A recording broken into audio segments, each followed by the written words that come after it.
Manchester United have pinpointed Victor Osimhen as their top summer target, but reports are saying that he is not such a hot topic at United. But who is? United are interested in Sverre Nypan and are trying to hijack Newcastle's move for goalkeeper James Trafford. Chido Obi is in contention for the match against Fulham this weekend, and we're going to run through some of the quotes from Ruben Amorim's press conference in today's video as we run through all the latest Manchester United news and transfer news that will keep you right up to date with everything. Welcome to Man United Review. My name's Jamie. Before we get into it, smash a like on the video and let's jump straight into it. So this is second time lucky for me recording this video. I'm not even going to lie. I've just done 20 minutes talking absolute waffle and I didn't plug my microphone in. Schoolboy error. So talk of the town at the moment is regarding Victor Osimhen. So Victor Osimhen is currently not a hot topic at Manchester United. You never know how the market will develop, but that's exactly the kind of signing the club normally no longer want to make. His release clause is around £58 million.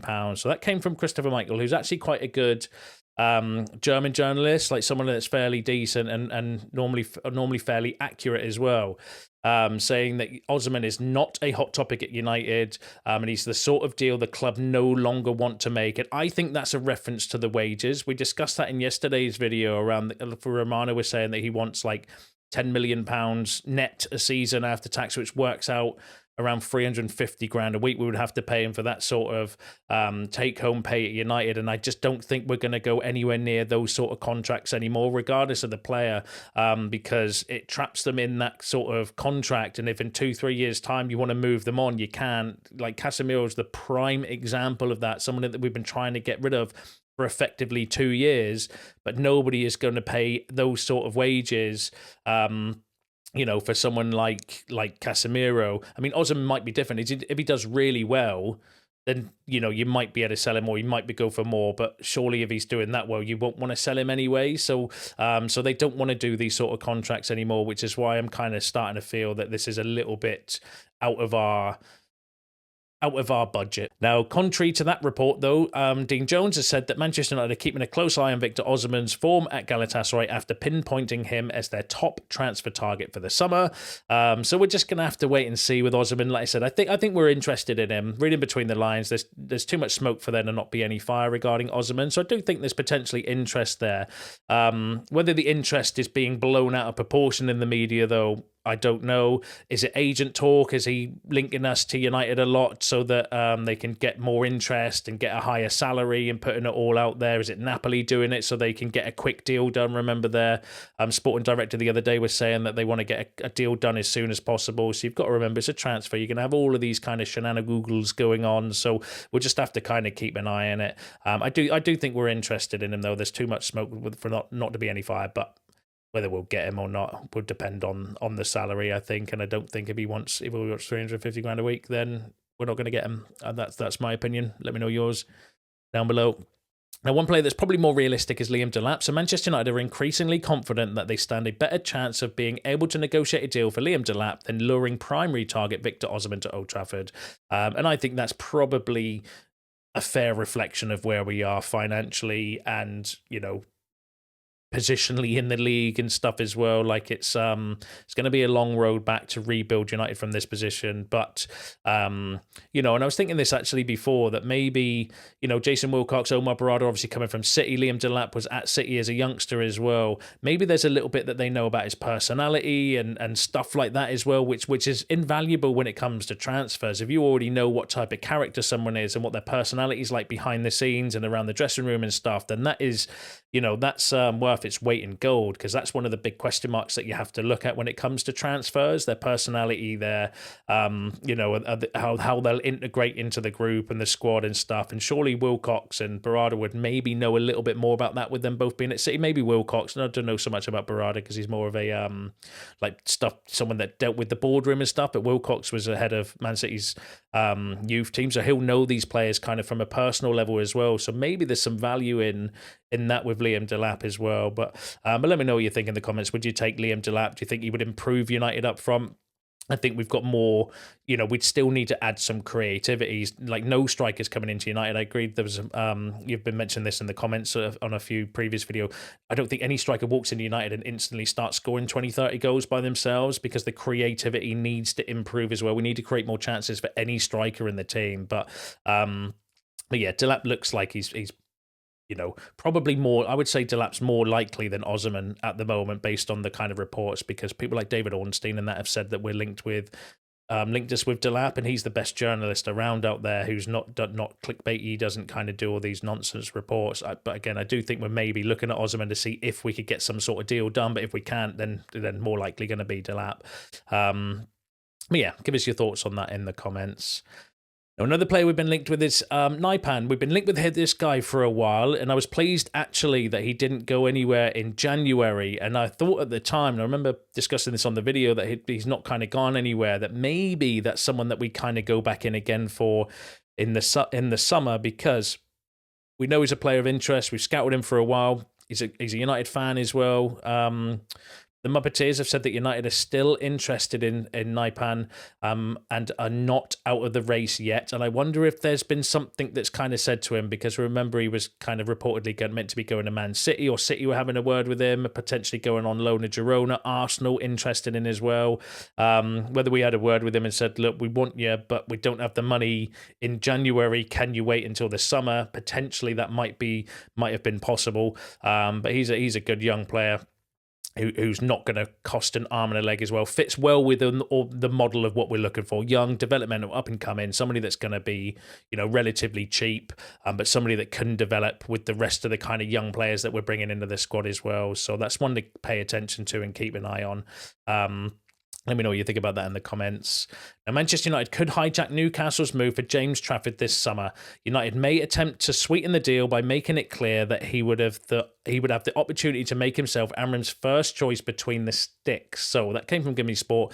Now, just to kind of clarify what's happening with this, or what this kind of report is saying. So James Trafford is apparently close to joining Newcastle. I think he's already got like some kind of deal potentially done, but it's not officially kind of done yet. But it's quite far down the line by all accounts.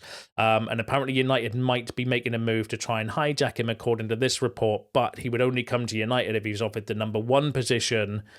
And I don't know personally if James Trafford is ready to be Manchester United's number one. I mean, he's 22. English. Apparently the deal is around 20 to 30 million pounds, depending on who you read.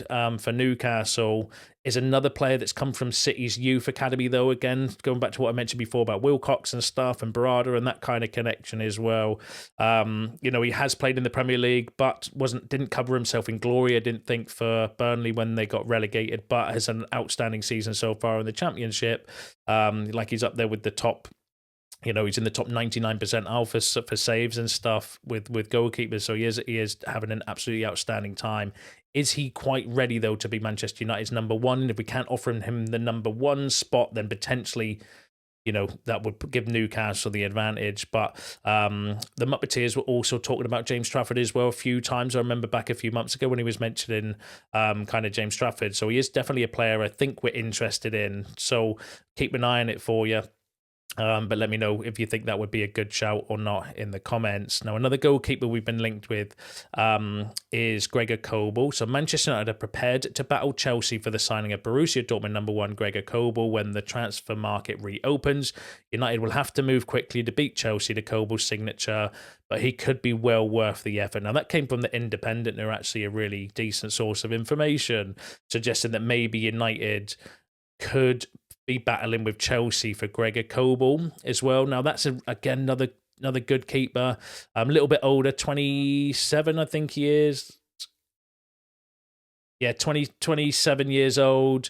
That would be maybe, he's valued at around 40 million euros on transfer market. Getting someone out of Dortmund we know is going to be expensive as well. So is that, again, something that's going to put us out of that? Like 20 million maybe for Trafford. It's not the end of the world for us. It just depends on what budget we've got and what our kind of priorities are, because I look at we've got so many positions that we need to strengthen in the summer. We're not going to get it all done in one transfer window. So it just depends on on budget and stuff like that as well, or actually whether Amorim does say, well, actually, do you know what it is a priority for me to get a new goalkeeper, or are we just going to be looking at maybe bringing in somebody younger to be a number 2 if Bayenda goes? I think a lot depends on what the finances are and the budgets are. But I do think we've got, striker.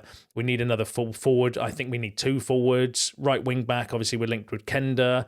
Midfield, defense, goalkeeper. Like, there's so many areas that need strengthening. I don't think we're going to get it all done. So it could be a sacrifice where we don't get a keeper if it means getting a player in another area. But then, it just depends on what they're trying to do. But let me know what you think about that in the comments. On the goalkeeper situation himself, Ruben Amorim had the following to say regarding Onana. So he said he did some great saves that save our team and sometimes have some problems, but that's normal. I think if you look at our team, you can find a lot of players with that issue. People talk about the second goal from Ipswich. He's waiting for the touch of Delap. That can happen. We just have to support Andre. We need to forget about the past and prepare for the future. So Ruben Amorim kind of, he's right in what he says. He's right and he's also wrong. Do you know what I mean? I think that Andre has been terrible recently, and I'm still fuming about the Forest goal, let alone the one against Ipswich, and the constant mistakes that he's making and the palming the ball out into danger areas all of the time as well. He is starting to become a liability, in my opinion.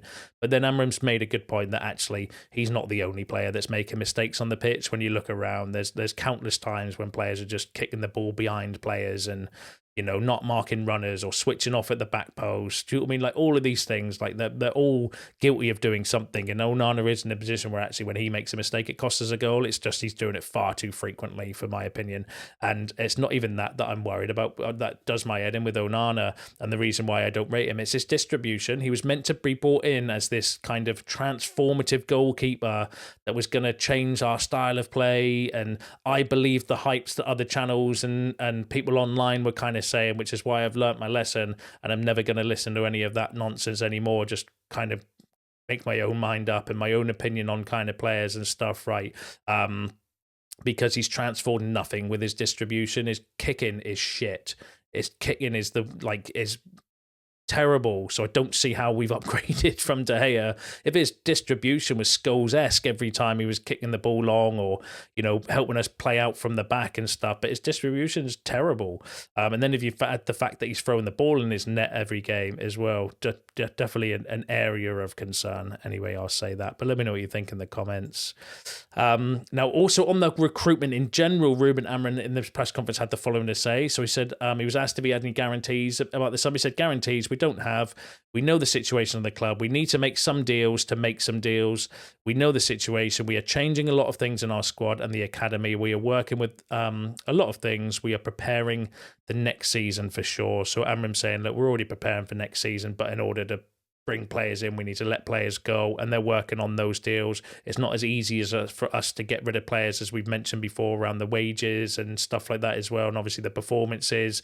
Like, none of our players are going necessarily moving up a ladder in their career, going from Manchester, although, going to Aston Villa is a move up to United at the moment for Marcus Rashford, when there's an update on him I'm going to go through next. But you know what I mean, in terms of the size of the club, it's not like Real Madrid are bashing down the door trying to get hold of Malacia, is it? Or, Barcelona are knocking on the door to try and get Victor Lindelof from us. Do you know what I mean? Like, that's just not happening for these players. A lot of these players are going to either move sideways or backward or downwards in terms of club size if they were to leave United. But it is what it is. It is what it is. That's the mistakes of the past, and that's going to take a while to undo. But let me know what you think about that in the comments. And then just on Marcus Rashford, wants to turn his move to Aston Villa into a permanent deal this summer. That came from The Sun, who I would say take with a pinch of salt. They've got no credibility, in my opinion, The Sun. But, if he wants to stay at Villa, he wants to stay at Villa. Great for us. £40 million in the bank. And if he doesn't, if he carries on continuing to, at least put in some effort on the pitch and not look like he's not walk around the place with a face like a slapped ass, then maybe he'll get a move to somewhere else as well. And that's just all good for us, because that represents pure homegrown profit. That helps us with PSR rules. So yeah. I'm all for Rashford absolutely bossing it at Villa, to either get a permanent move there or to get a move somewhere else. But let me know what you think about the Rashford situation in the comments.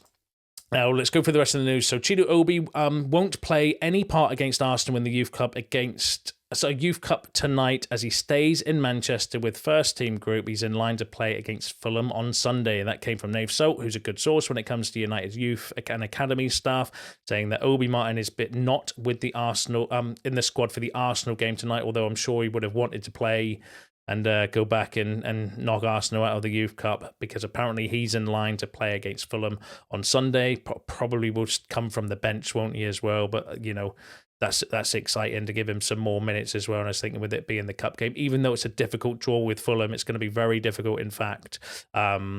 Especially considering our home form this season. But it would be nice to get a few more youngsters some minutes in that game if we can. But us, we're not going to make it easy. Like, it would be nice to get an early lead or get a lead in the game and be comfortable, and then bring on like Aiden Heaven for his debut, and give Chido some minutes, or maybe Kone some time. But we're going to make an absolute pig's ear of the game, and that's not going to happen. So, but it would be nice to still see him get some minutes. On injuries, Ruben Amber said no new players coming back. There's a shock. But this was interesting from Samuel Lucker, saying that Manchester United want to create an algorithm to help predict injuries for new signings. United have approached the University of Manchester to see if any students or staff have the skill set to develop an algorithm as part of their data overhaul. So that's interesting, to see if they can get somebody to create something that would be able to predict player injuries. I mean, if they could do that, that would be insane. But I've got some predictions. I think Luke Shaw and Mason Mount will both get injured again before the end of this season, when and if they come back from their injuries. There's a prediction for you. So let me know what you think about that in the comments. And then the final story for you is regarding the Garnacho drama that I don't really want to get involved in, but when asked in his press conference today regarding it, he said, "Hey, Garnacho came to me. It was funny. He came to my office. I did some investigation, and he went to the dressing room and changed his clothes because he was wet. He watched the game, not on the bench. At the end of the game, he was there, and then he went home. But not an issue. But at a big club like Manchester United, everything is important, and perception is important. He's going to pay for dinner for all of the team, and that's it." So Amorim saying that situation's been, as usual, with United blown a bit out of proportion. And, he said sorry, and he's going to buy dinner for the team, and then we move on with our lives. But let me know what you think about that in the comments, and let me know what you think about all the other topics discussed in today's video, because that is you all up to date with the latest news and transfer news. Don't forget to smash a like on the video on your way out, subscribe to the channel if you are new. See you in the next one.